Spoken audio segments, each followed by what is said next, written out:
Hello and welcome back to Dozzy's Television Workshop, where today we're going to be looking at this very lovely Perdio PR7 Park Lane transistor radio dating from 1958. Now we've got a bit of a backstory to this one.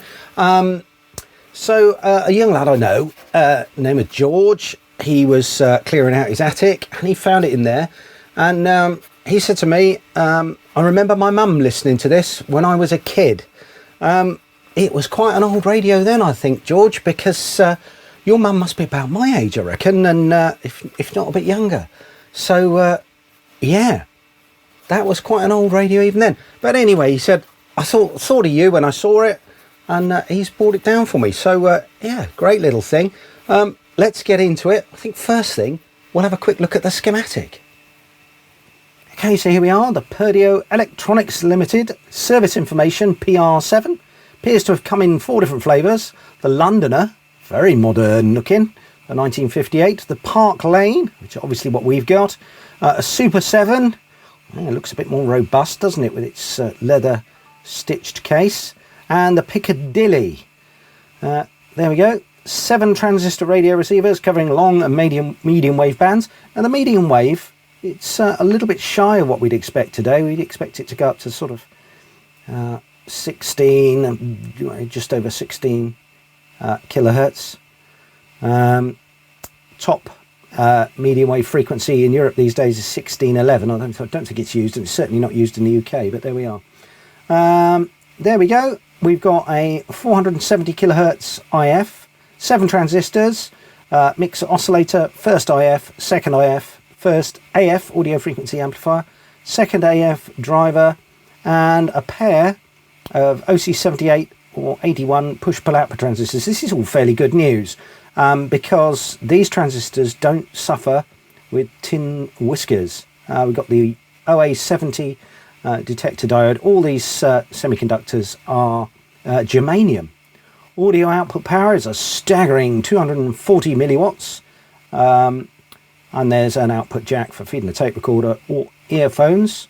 Early models, that socket's in the driver circuit. I think I'll have a look at that, but I think it's output. It's a 30 ohm 3-inch loudspeaker, and this is worth noting, 9 volts battery, PP6. Now the PP6 was like a slightly fatter, well, quite about double the size of a PP3, but other than that, it was sort of exactly the same. Long since gone. But we can put a PP3 in there and it'll work happily, especially in this day and age when we can use an alkaline battery, and it will probably last just as long as a PP6, if not a bit longer. There's an alignment procedure, that might come in handy. How to get the thing apart. We've got a part lane, remove the dial retaining screw, pull off the tuning dial, 3 countersink screws which should be slackened, open the back of the cabinet and carefully prise off the C-clip, retaining the loudspeaker. Okay. Here's the schematic. Lovely. So this is our tuning capacitor here. There's a trimmer across it. So that tunes our RF front end. There's our ferrite rod. There's TR1. That's our mixer oscillator. Here's our oscillator coil. Here's the ganged tuning, just to bring the resonance of the IF. We've got some IF transformers, first IF amplifier, second IF amplifier. Here's our detector diode. That will then feed the audio, there it is, into the volume control. A little bit of filtering, a little bit of feedback. This is our first audio amp. Here's our second audio amplifier, which drives T1, this transformer here, which is a phase splitting transformer. You could, I don't know why they didn't do that actually, put 2 resistors in here and have a phase splitting network around the transistor, but they've opted for a transformer there, or they could of course put it in the output stage, but they didn't, so there we go. So that is a phase splitting transformer, so we get opposite phases turning up TR6 and TR7, which form our push-pull output stage, capacitively coupled into our loudspeaker and into the headphone jack as well. Capacitors of note, C24, which is all the way across the supply, C21, which is across that part of the supply, C10 maybe. They're all things we need to look at. C5, there's another electrolytic there across the supply. So maybe we need to look at those. These caps here might be silver mica and going down with silver mica disease. Who knows? We shall have a look at those. We've got a parts list. We've got a lovely layout. So it's quite a simple thing. So yeah, R8, bit of an afterthought strapped on the back maybe. There we go. Right, let's get into it. Okay, so here it is, the radio itself. Obviously this is the tuning dial here. I don't seem to have any sort of reference as to what frequency it's tuned to. Maybe that's worn away. We've got an on-off volume switch at the top, which if you listen carefully, it's still clicking, so that's good news. We've got our long and medium wave change switch. It surprisingly feels like it hasn't seized up. On the back, we've got the phone or tape socket there. This label appears to have worn away.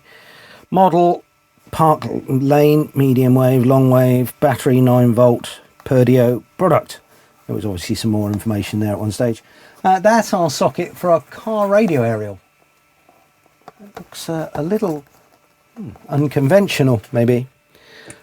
Twist coin to open. So let's do that. Here's the workshop penny. There we are. So it's sort of this faux leather cover. And there it is. PCB marked PC7PL 11-9 2B.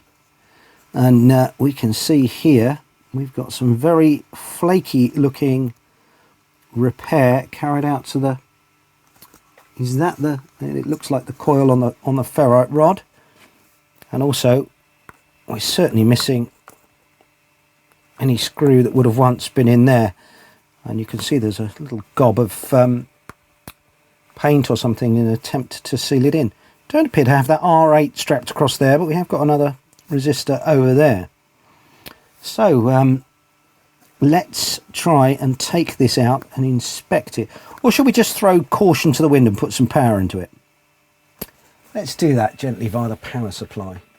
So put a bit of current limiting on. That's it, what, 200 milliamps, that should do. My box of extremely expensive clips.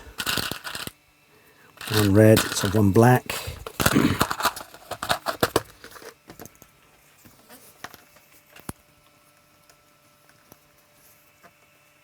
So I've set the power supply up for 9 volts. We've limited the current to about 175 milliamps. So yeah, now this is always back to front to how it would, oh look, there's a little schematic in there as well. 7 transistor radio, medium wave 970 to 570 meters, long wave 1100 to 1935, IF 465. Interesting. 465 kilohertz. Well, 465 kilohertz. It did say 470 on the schematic, so maybe this is, and this is interesting as well. 9 volt ever-ready PP9 or equivalent. Well, it certainly wouldn't have taken a PP9. That's a great big thing. This screw here is also loose, I've noticed. There's a blob of paint on there. So yeah, it's all a bit wobbly, isn't it? Let's take it apart first. No, shall I take it apart? Should we put power up it? Let's put some power up it. Let's be brave. Let's get any detritus out of it. Ooh, that's interesting. That was lurking around in there.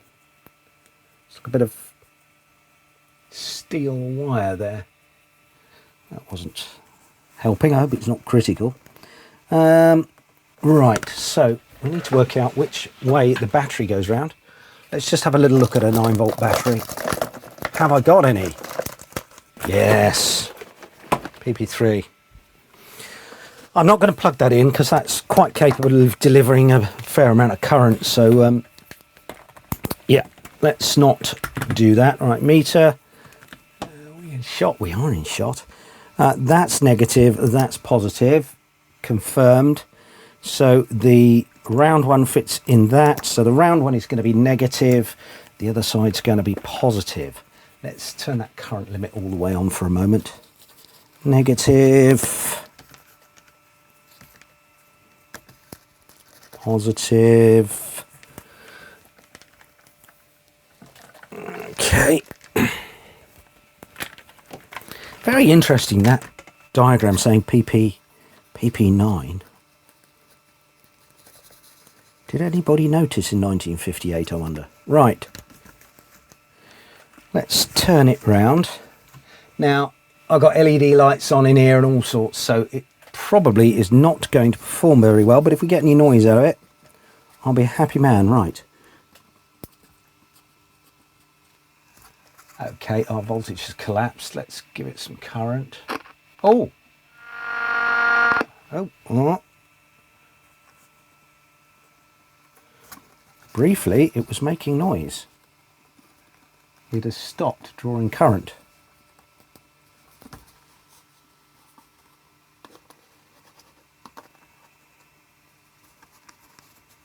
Well, it did something briefly.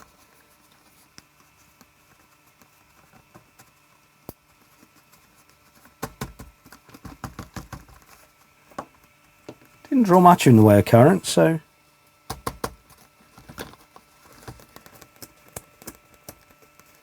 Okay, we've obviously got some work to do.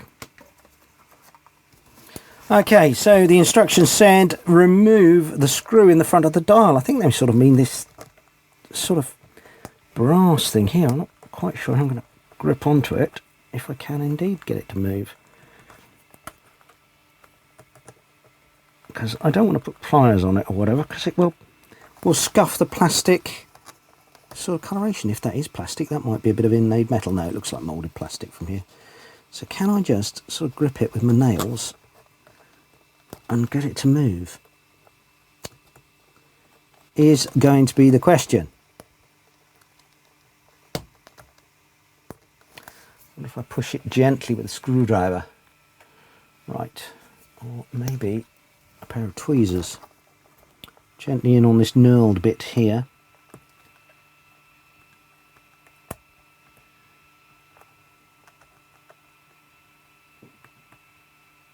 Oh, it's moving very slightly. Yep, there we go.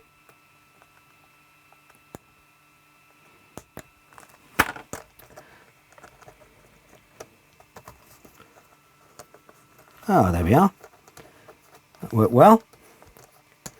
So remove the centre thingy from there. Oh, dial comes off separately. Look at that. Oh, and it did say find 3 screws inside, of which 2 remain. Okay, how's that held on? Oh, you can see in the capacitor there we've got a flat either side, and then that locates in the flat either side on the knob there, so that's good. Wish I'd made note of which way up it was, but there's no real mark on here. Presumably these are the marks for long and medium wave. Anyway, right, we're going to need a small flat screwdriver. Is that one going to be small enough? Nope. Okay. Is this one going to be small enough? Yeah, perfect. They don't appear to be turning much.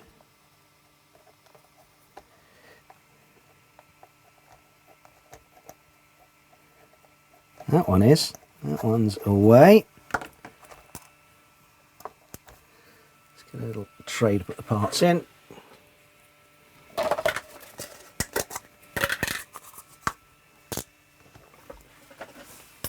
So why is that one just spinning? I can see it moving something behind.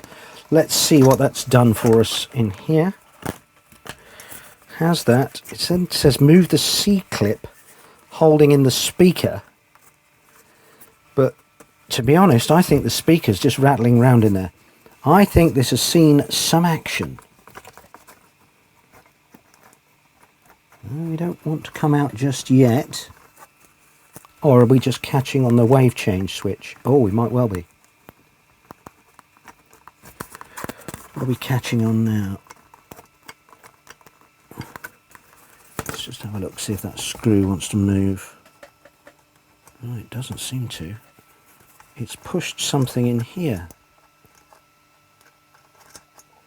In fact, it just said loosen those screws, didn't it? I may have been overzealous for that. Never mind, we can put it back in again. So, gently, gently. Yeah, here we are. We're coming out.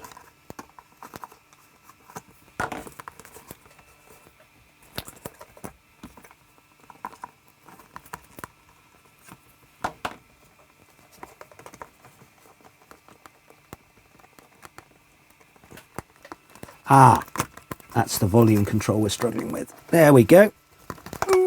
And the wave change switch. And I'll be quite gentle because it's all sort of hanging apart.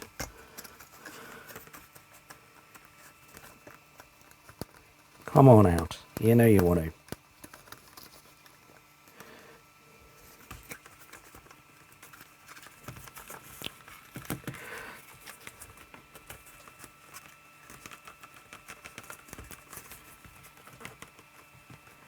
I appear to be stuck. The speaker does not want to move out this one side.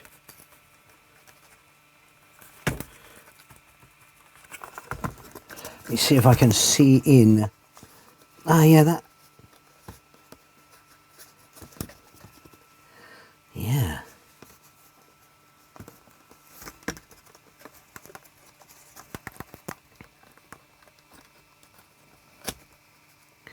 The speaker seems to be fixed in. Oh, I do wonder if that is under our Perdio badge. There is another secret screw.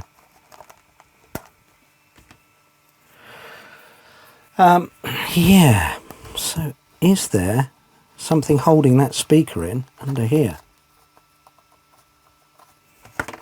Because you can sort of see this pillar here, let me point, this pillar here is going through the speaker there, and that is held tight against the Perdio label. Let me just see if we can unscrew that sort of barrel here and see if that brings us any benefits.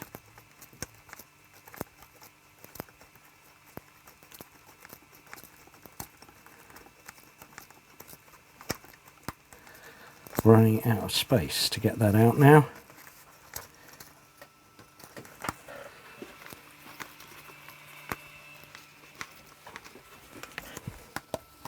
Oh, that's out. Yeah, and we can see there's a threaded fitting, and it does go through the front panel. That's behind that Perdio label. Okay, so now let's see if we can ease the electronics out. There we are. Oh, we've got some spare washers.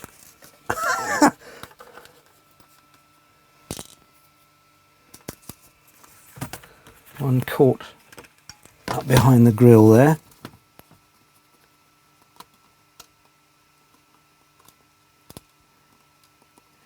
So obviously this is either an earlier or later revision than the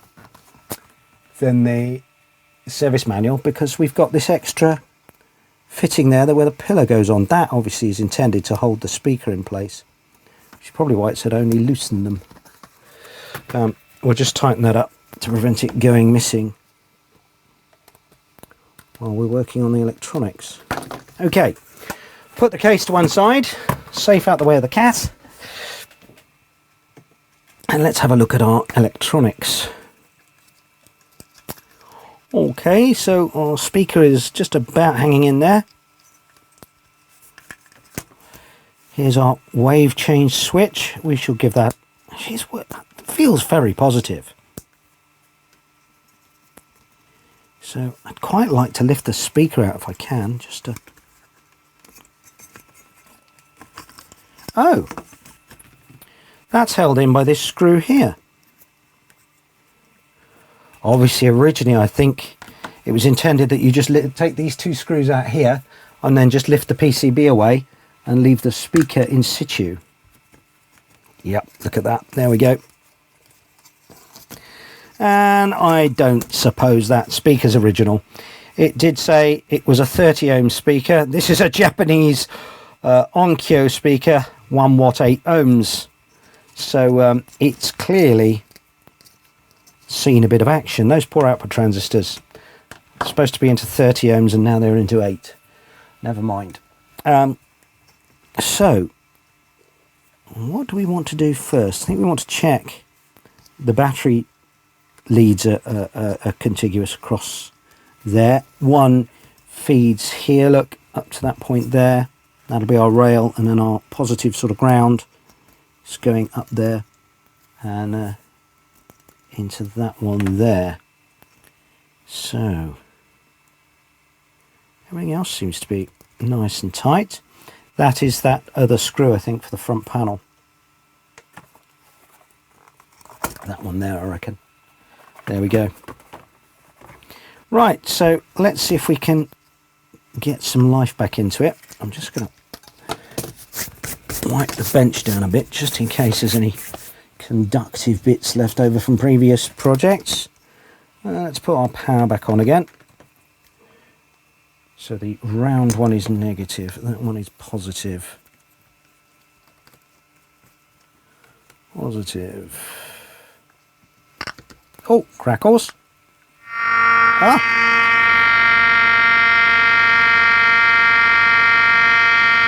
What a nasty noise. Where's the volume? Unsurprising with the amount of rubbish we've got going on in here. So, where was our intermittency?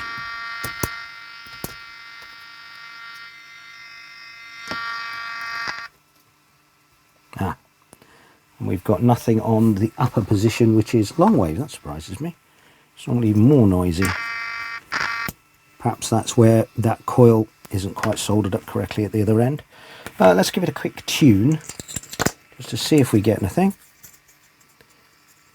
Should get BBC Radio 4 and long wave quite nicely. But that seems to be very, very quiet. So I suspect long wave isn't working. Ah. Okay, what's going on here? Appears to be some... Do we have something then? Appears to be some capacitor, some little ceramics that are looking distressed down there. Oh!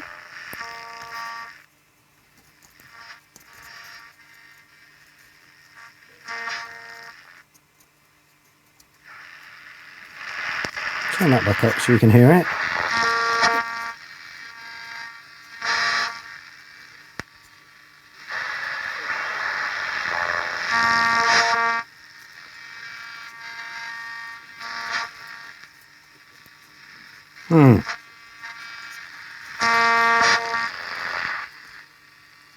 Unless Radio 4 is being drowned out in here, which is entirely possible.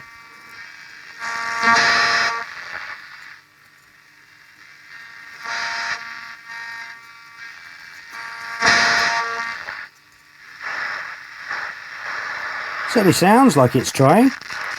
Pot is very crackly.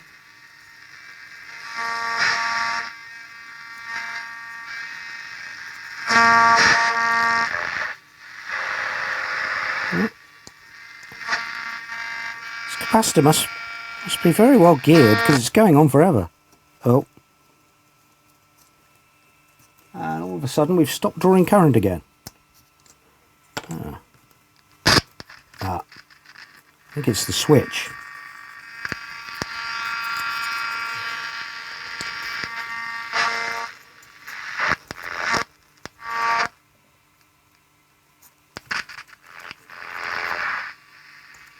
Just to hear a voice would be nice, wouldn't it?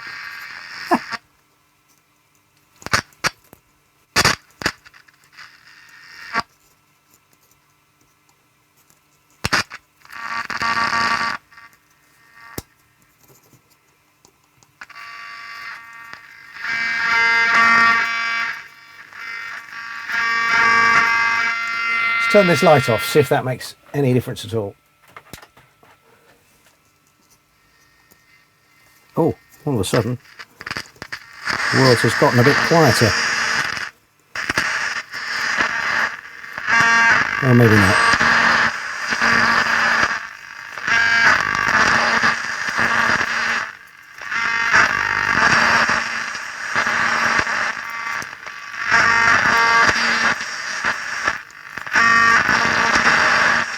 Why is this capacitor turning forever? I think it's got an end stop that no longer functions.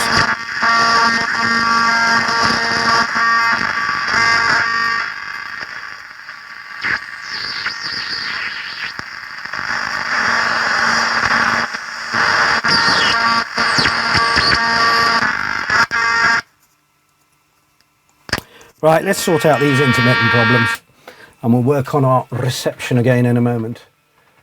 Right. Okay. So, is the solder breaking up on the back of the switch, or is it just intermittent? I think it just wants a little squib of the old cleaner. But we shall treat it to a little bit of new solder as well. Why wouldn't you? So I wonder who did the repairs on this previously then. Obviously, I would think certainly into the probably late 70s and early 80s, a 30 ohm speaker was going to be troublesome to find.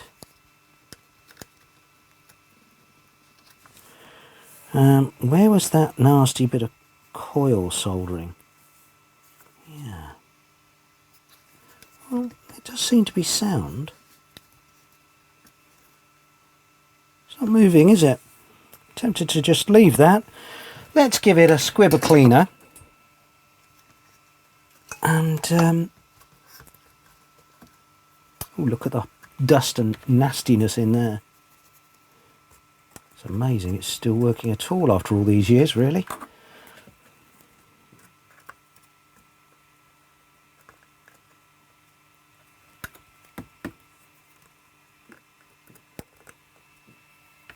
Lots of fluff and unpleasantries.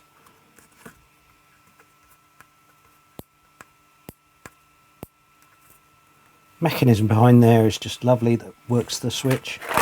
They always were good. Occasionally the springs used to fail and render you with a switch that no longer opened and closed nicely, but that one seems to be quite good. Right, what a bit of the old magic UFO.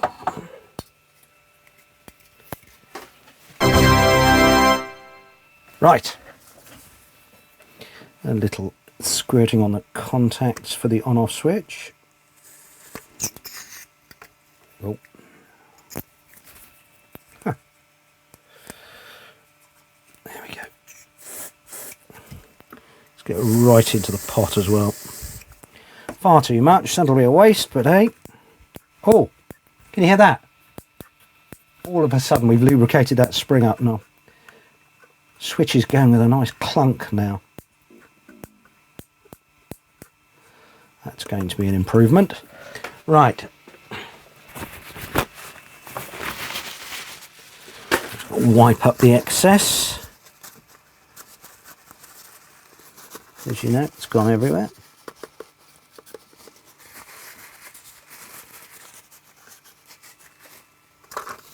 It's interesting as well, if you notice the layout looks slightly different from that schematic. Wasn't there a big electrolytic in the schematic? I shall post up a photograph. Hang on. Okay, I just thought I'd show you this. Here's a still photograph I've taken of the board we've got. This is a wave change switch here. Here's our variable capacitor.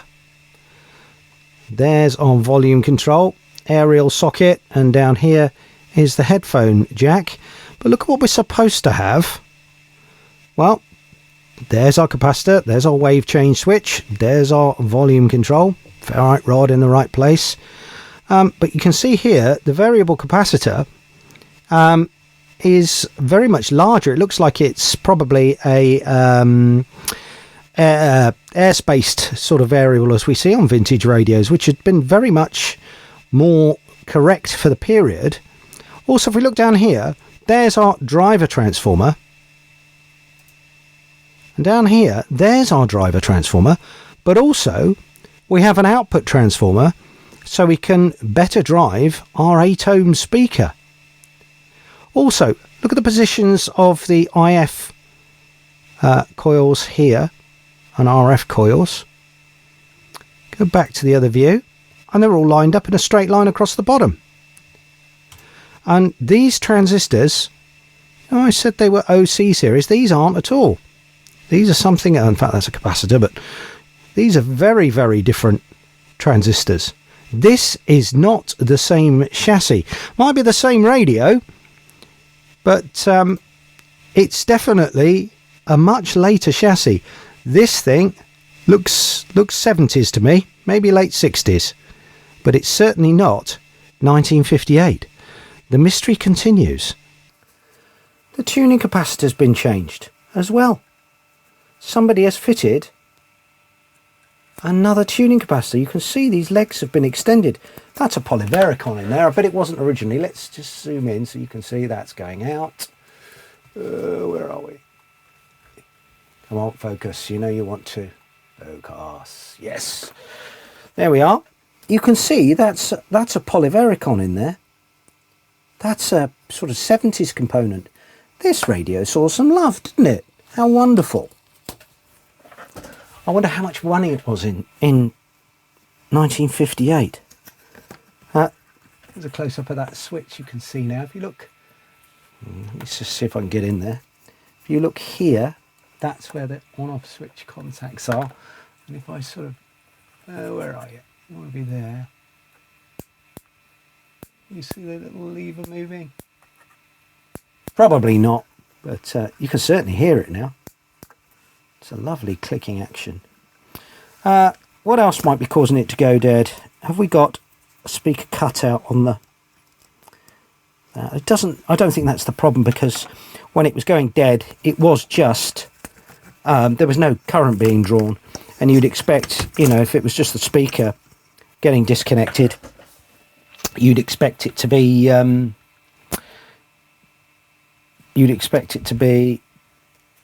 still the IF still drawing a bit of current. So let's try again.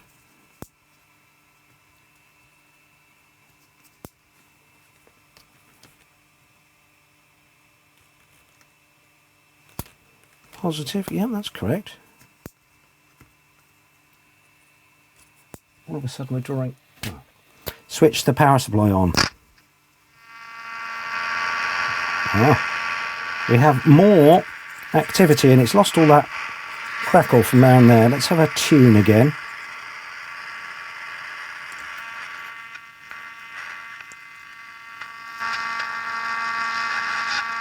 Oh!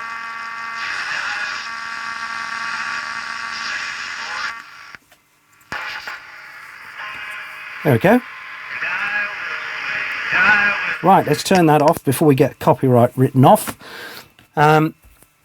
So it works. So I think what we need to do is zoom out of there again. There we are. I think what we need to do is fix this back into here properly. I'm going to see if I can find. So that screw mounts through that center hole there. You see that? Looks so original to have that screw in there, unless somebody actually drilled a hole in there and put a screw in. Just very odd indeed.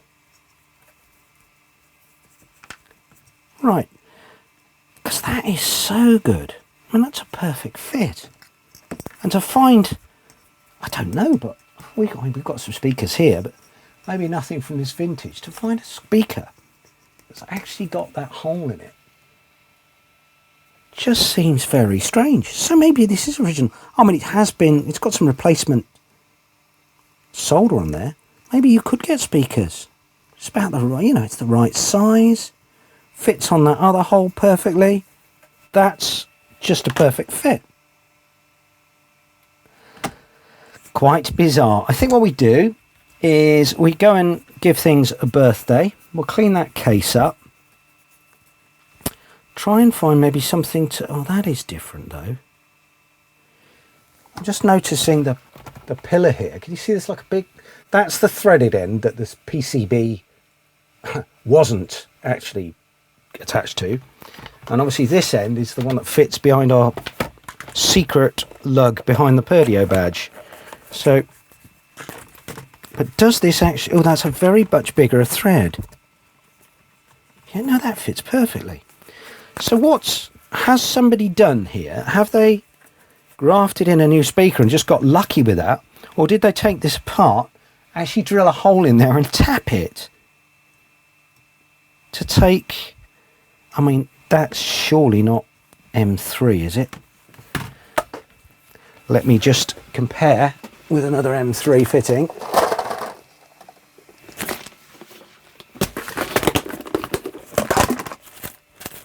Let's just get an M3 standoff. Oh, it just looks similar.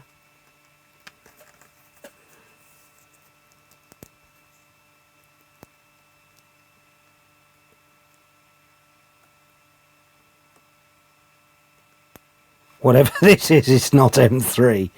So that is some sort of imperial thread in there. There's our proof in the pudding, isn't it? Well, I can't make my mind up. That does look a bit M3. And it's going in sort of a bit of distance. Maybe there was an M3 hole in there and somebody retired. I don't know. Right, let's set to work cleaning things up, making it look cosmetically tidy. And the only fault appears so far to have been the volume control. Amazing. Right. Okay, so I'm just wondering what to clean the case with. Sometimes this stuff is a bit aggressive. I'm just going to try a bit on a small, insignificant area, just to see how it reacts. Let's go in there. If this comes out red, we've got to find something else. Oh, it's not.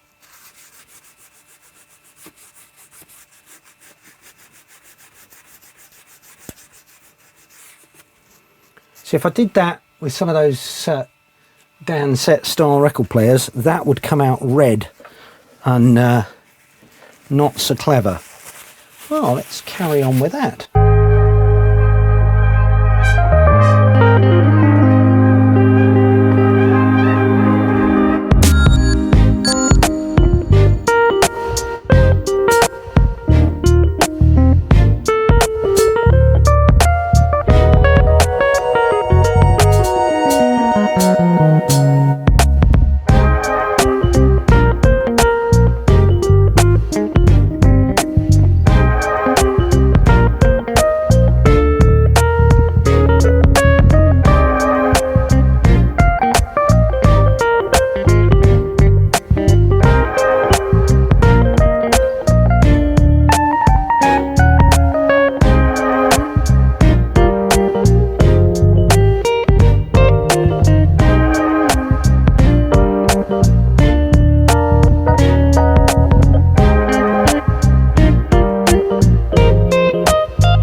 just taking a look at the schematic here, we can actually see the schematic is different.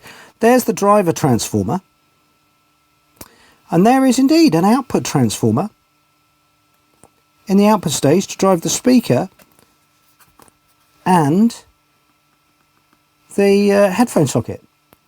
So this is a different schematic than we'd seen before. Front end's very similar, but you know, there's only one way to sort that, really. Yeah. Interesting. Okay, it's cleaned up quite nicely, really. Maybe a little bit more on the brass work there, but yeah, we've got this dent in the middle. You can see on that camera the best. There's a bit of a dent there. So what I attempt to do is just massage it back out with a screwdriver handle. So let's just pop that open again. There we go. See if we can feel it or see it inside. Yeah, you can. It's just there. So actually I might just be able to do it by hand. Trouble is the metal will have expanded. Yeah, it just pops straight back in again. So we just need to gently squeeze it back out. Try and persuade it to be flat. It's starting to look better. A big screwdriver handle. It's not the right shape, really. This one's got quite a good shaped handle for this sort of thing. I'm going to sort of massage it back out. I'll persuade it to be flat again. And you can start to see it's got bigger. That's the problem with it. And of course, by pushing it this way, we're just making it bigger in the other direction. But it's an improvement. It's never going to be perfect, but that's an improvement. Okay, so I'm going to sort of start putting this back together now. I think the first thing to do is to mount the speaker back in place. So let's line that hole up there. So all these washers we found inside, there's a few spare, so just wondering if that sort of should live in there.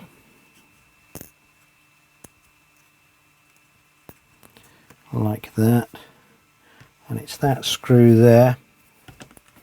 Goes into the back of the speaker.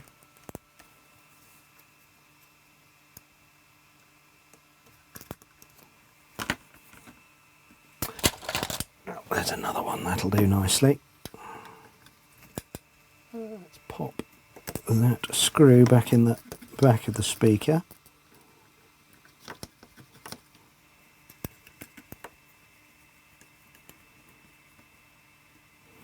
Not sure we want it shorting against that pad.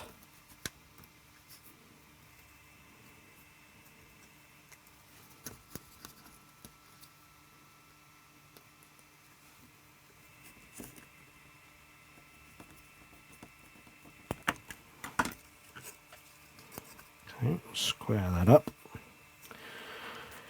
And I'm just looking, I wonder if there was another mounting point other than that one that goes from the back of the Perdio badge up through the speaker and into there, which is like that way round. And then there was nothing in the back of there, so it's probably enough. So what we need to do is find a screw, of course, to go into there. Let's just try a little M3. What do we got? That looks okay.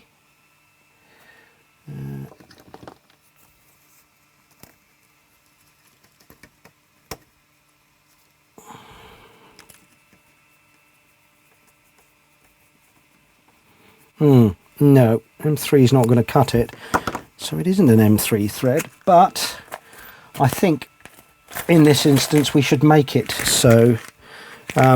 For the simple reason is I've got no chance of finding the correct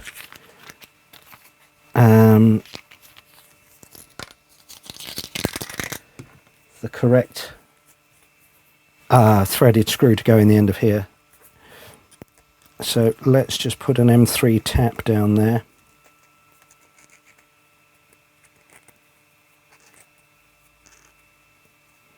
It's quite soft. You can do it by hand.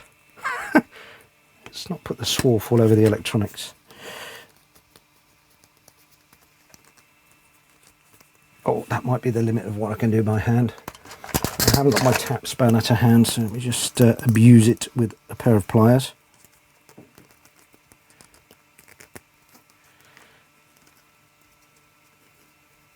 I mean, it's that easy.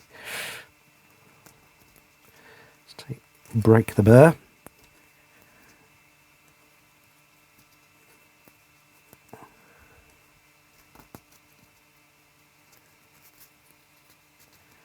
Probably UNF or something originally, but maybe a 4BA. 4BA is a bit bigger, I think, isn't it? So.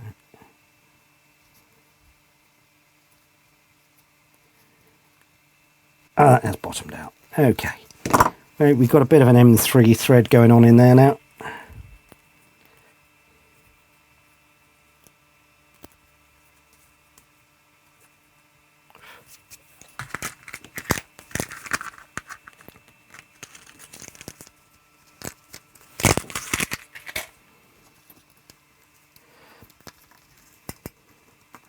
Slide that back in.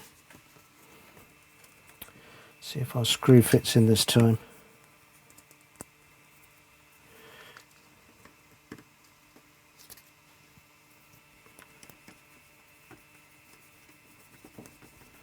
Lovely.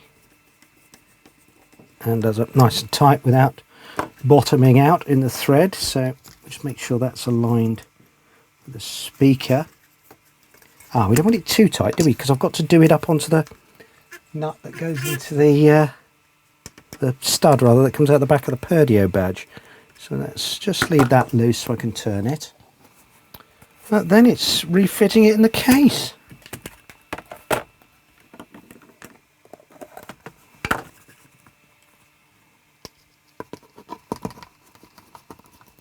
little bit of a task.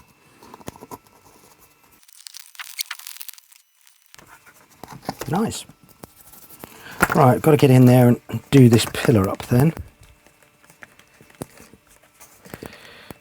It's going to be oh, there it goes. Oh, lovely. Oh, it's missed completely. Whilst it's in the right place, I think what I'll just do is take our M3 screw out and slide it in the same way I slid it out. Interesting, the hole's not lined up now. Let's move the PCB on this screw slightly. That's better.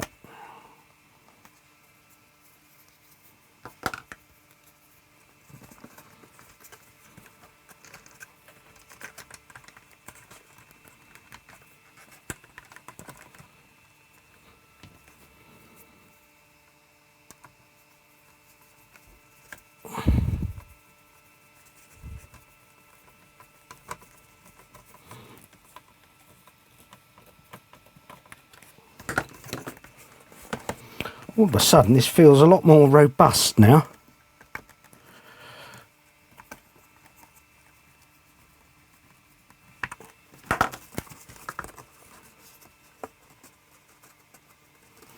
And the volume control is slightly up on the edge there, and I wonder if it's because we haven't got this quite right. That doesn't look right at all to me. So, yeah, okay.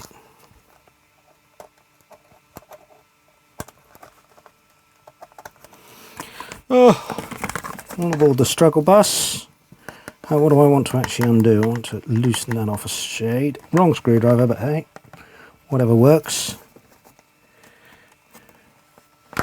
Yeah, what I've done is I've trapped that bracket that's behind there under the speaker, I think.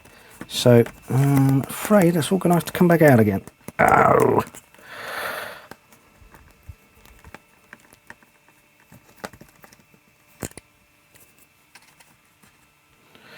I'm thinking it easier just to put the speaker in first and then put the PCB on after. Let's try it that way around, shall we?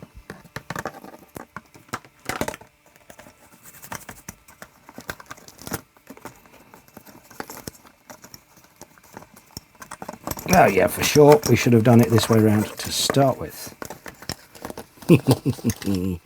Yeah, there we go. A lot better. We've got this somewhere near in alignment now. So I'm just going to manipulate that a shade with the tweezers. Yeah, it's going to be fine. There we go. So that is that and that. Yeah, volume control's now operating properly, and the long and medium wave switch is much more protuberancing. What's the right word? It's yeah, much more easy to operate now because it's sticking out more than it was previously. So it looks like this is going back together correctly this time. Let's pop these screws back in. See how much worse that makes it.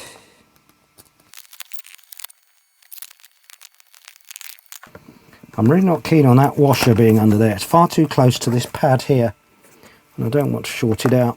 It doesn't look like it ever had one in it originally. It's just a blob of paint holding it in.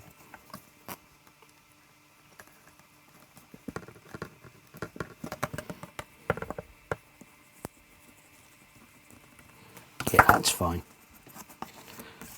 Right, there we go, a dial. Quite how we're ever going to calibrate this, I don't know. We will try it out anyway. Let's give that a little bit of a birthday first.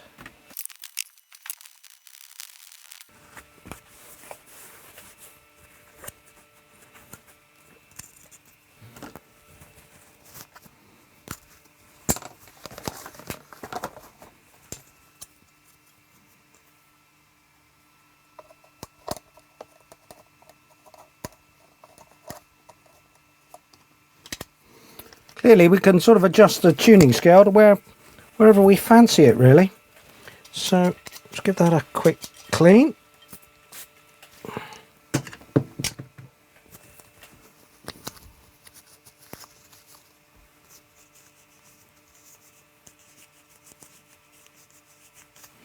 Really high quality printing on here. Very nice indeed. So we could adjust that up in a minute.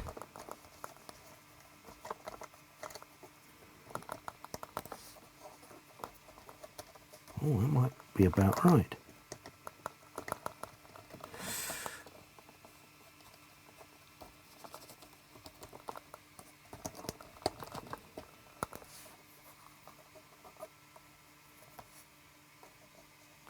Well, maybe not as far out. Okay. Should we try it with a battery? Again, don't expect much in here. And perhaps we should take it outside where there's no RFI and go from there. Pop our battery in. Switch on.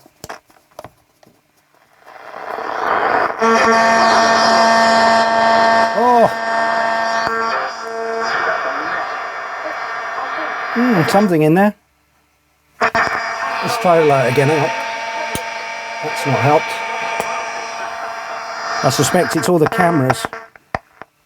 Distance ahead of Will, emerging out of the dark, rose the great carved doors that he had first seen on the snow mountain, working beautifully. Chiltern hillside. The mystery Perdio. I wonder what it really is. There we go. Lovely little Perdio. Even if we really don't know quite what it is, I've asked a question on the VRAP forum. Let's see if we get a reply there. But if you know, leave us a comment down below. And once again, thanks for watching. Click like, subscribe, do all that stuff. And join us next time when we'll be looking at this Colster Brands KV0003 chassis. It's a dual standard set, 11-inch screen, black and white. 405 and 625 line. So pop back next week and we'll have a look at that. Thanks for watching. Cheers. Bye.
Perfect. One hit, I reckon.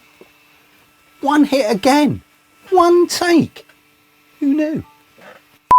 Let's get on with it. One thing to notice is the phone's ringing. Oh, for f***'s sake.